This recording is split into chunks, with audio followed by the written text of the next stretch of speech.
ఇక మిగతా వాళ్ళు చూస్తే నిజాం ప్రెసిడెన్సీలో 18 సుబాలు ఉంటాయి. ఈ నిజాములు పాలించేటప్పుడు ఈ ప్రాంతంలో ఈ 18 సుబాలు అంటే 18 డిస్ట్రిక్ట్స్. ఈ 18లో 8 డిస్ట్రిక్ట్స్కి కాపులే హెడ్గా ఉన్నారనమాట. అంటే మొట్టమొదటి పోలీస్ కమిషనర్ కూడా కాపులే అని చెప్తారు. అలాగే నిజాముల్ని ముస్లింలైనా మోసం చేశారంట, కానీ నిజాములు కాపులుని చాలా బాగా నమ్మేవాళ్ళట. అంత స్థాయిలో వాళ్ళు హెల్ప్ చేస్తూ ఉండేవాళ్ళట నిజాములకి అన్ని రకాలుగా, రైట్? అదొకటి. ఇక అలాగే మరొకటి చూద్దాం. సికింద్రాబాద్లో గోల్డ్ వ్యాపారులు ఉన్నారు కదా, సికింద్రాబాద్ జనరల్ బజార్ ఆ ఏరియాలో ఉన్న గోల్డ్ షాప్స్ అంతా ఉన్నాయి కదా.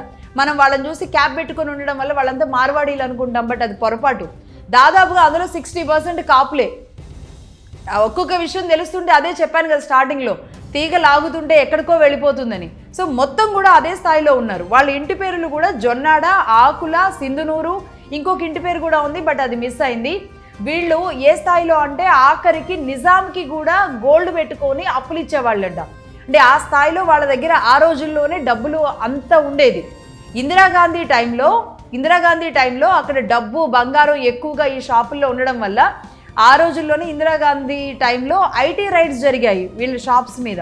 స్టిల్ ఇప్పటికీ కంటిన్యూ అవుతున్నాయి. వాళ్ళంతా మనం మార్వాడీస్ అనుకుంటాం, కానీ అందరూ మార్వాడీస్ కాదు. 60% ఉన్నది అక్కడ కాపు ఫ్యామిలీలే, అది కూడా 4 కుటుంబాలు 4 ఇంటి పేర్లతో ఉండడం జరిగింది, రైట్? ఇది చాలా మైన్యూర్ లెవెల్లో మిస్ అయిన అతి పెద్ద విషయాలని నేను మళ్ళీ తీసుకురావడం జరిగింది.